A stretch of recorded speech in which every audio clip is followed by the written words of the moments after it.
bienvenue dans Cap Info du jeudi 22 janvier. Le sport féminin revendique un petit peu plus de place dans les médias et notamment à la télévision. Alors ça tombe bien puisque ce soir on a sur le plateau des sportives. Bonsoir à toutes. Marie-Noëlle Vattier, vous êtes membre de l'association Femix Sport, présidente également du Mélan Escrime. Et puis à côté de vous, on a le demi-mêlée du GUC Rugby, Mélanie Santaillé. Bonsoir. Bonsoir. Une partie de l'équipe également sur ce plateau. Ce week-end auront lieu un peu partout en France et notamment à Grenoble les 24 heures du sport féminin. On en parle avec vous dans quelques minutes. De Méo accueille ce week-end l'aventure polaire avec la présence de près de 400 chiens sur le plateau du Vercors. Et puis si vous voulez contacter l'association de Valérie, elle s'affiche là avec le site internet alpine.ch.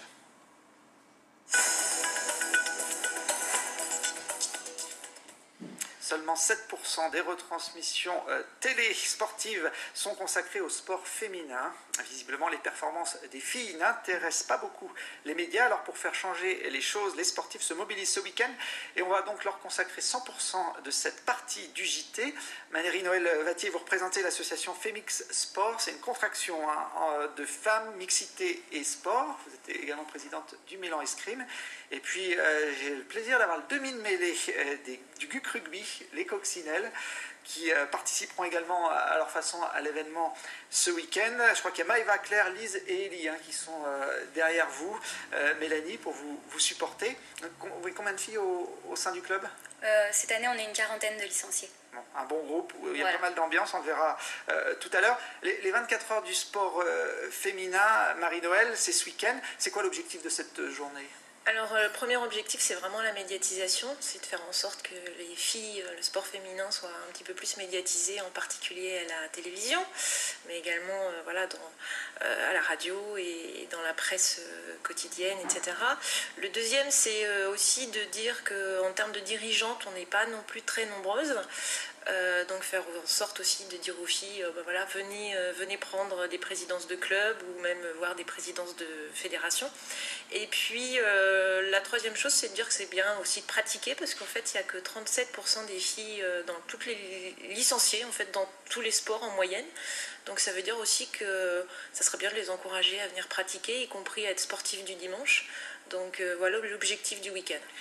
Il y a un peu plus de 10% de dirigeants qui sont des dirigeantes dans les clubs français. Ça vient, c'est à cause des fédérations qui bloquent un peu les vocations, ou c'est aussi parce que les femmes n'ont pas envie, dans le domaine du sport, de prendre des responsabilités? Alors au niveau des dirigeantes, non, je pense que c'est des blocages que se donnent les filles, qui sont les mêmes d'ailleurs dans les entreprises ou dans la politique.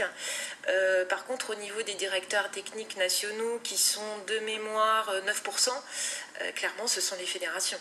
C'est elles qui ont le pouvoir de nommer et qui pourraient... Et qui pourraient nommer des filles et qui ne les nomment pas. Et puis au niveau des entraîneurs, c'est 12% des entraîneurs, 12% des coachs. Donc, on est loin de la parité pour l'instant. Très très loin de la parité, mais bon, les coccinelles, elles ont un coach fille et une dirigeante fille, donc je pense que ça mérite. Voilà, et donc ça mérite d'être quand même souligné, surtout dans le rugby. Je montrer l'exemple finalement, le rugby. Tout à fait, on a un coach masculin et une coach fille, et on a toutes nos dirigeantes qui sont donc des filles et qui s'occupent de la logistique et du côté administratif. Donc on est très fiers de ne pas être dans la moyenne nationale de ce côté-là. Et les dirigeantes coachent également l'équipe masculine ou ils ont Non, pas du tout, non. C'est les seniors filles qui sont séparées des seniors garçons. Je crois qu'on aura gagné quand les filles coacheront les hommes, et puis quand on aura un peu plus que 24 heures par an.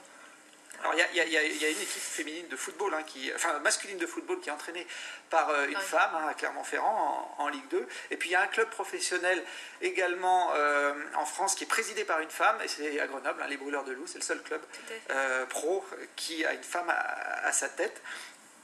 Alors cet événement va se dérouler en deux temps. Il y aura notamment samedi à Grenoble un flash mob dans le parc Mistral. Voilà, donc au parc Paul Mistral à 15h sous la vasque olympique, donc un lieu un peu important pour Grenoble, même si ça date un peu.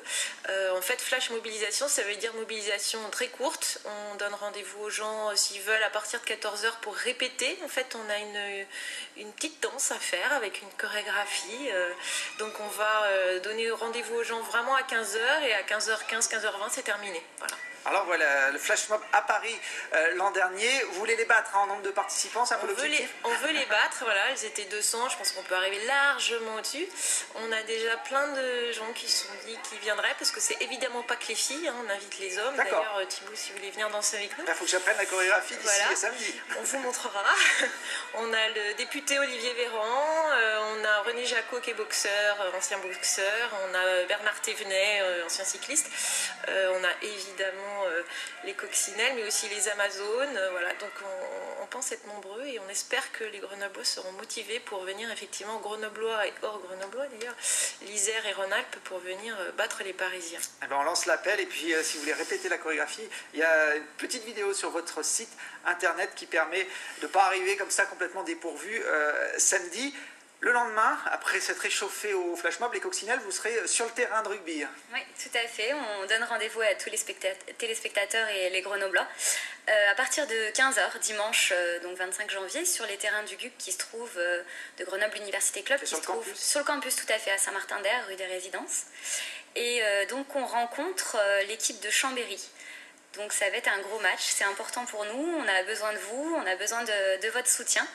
On est actuellement première du championnat et puis elles sont deuxième. Alors c'est le derby et c'est le gros match. Exactement, c'est le derby, c'est le gros match et voilà, on a besoin de soutien. Ça va être également la journée de la coccinelle et la journée qui va nous permettre de promouvoir notre sport. Et donc c'est dans la continuité des 24 heures du sport féminin de ce week-end. Donc avis aux Grenoblois. On vous voit à l'œuvre, le rugby c'est pas forcément le sport vers lequel les femmes, les filles se tournent en priorité. Alors je pense que c'est en train de changer. On a eu la Coupe du Monde cet été avec une équipe de France et des matchs retransmis à la télévision, justement sur France 4 notamment, qui ont permis de montrer aux gens, de montrer au public que le rugby féminin ça existait.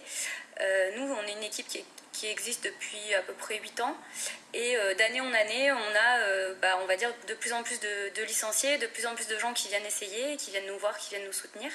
Effectivement, c'est pas un sport qu'on pense en premier lieu féminin, mais c'est un sport collectif et c'est plus qu'un sport pour nous, c'est une passion. Il y a des hommes qui viennent voir les matchs des filles? Bien sûr. Vous avez réussi à bien sûr, déjà, ce tour de passe et de force? On essaye de mobiliser ceux qui sont déjà sensibles au rugby, donc c'est-à-dire les joueurs de rugby, puis à nos familles, et puis à nos amis, et puis on essaye de se faire un peu de pub comme ça, et puis d'avoir des supporters pour venir nous voir le dimanche.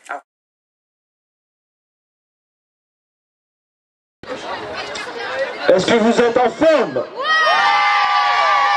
Est-ce que vous êtes prête? Ouais! Allez, on fait en levant les bras. Est-ce que ça va la forme? Ouais! Un peu plus fort pour la photo. Je vous rappelle que FR3 parmi nous, elle joue en forme.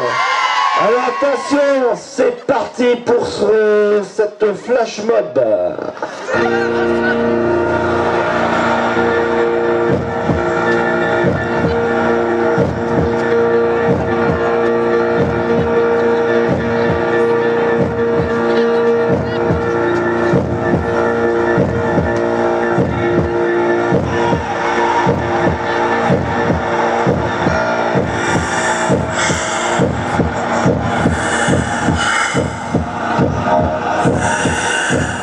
On your marks.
Écoutez-moi bien. Maintenant, pour fêter les 24 heures du sport féminin, une soixantaine de demoiselles s'étaient donné rendez-vous cet après-midi au parc Mistral à Grenoble. Là, elles ont réalisé un flash mob et une belle chorégraphie afin de défendre donc la visibilité du sport féminin. Il fallait bien ça pour se réchauffer vu la température extérieure. Le tout sous les applaudissements de Bernard Thévenet et de l'ancien champion du monde de boxe René Jacot. Voilà pour ces images colorées signées Armand Rouleau.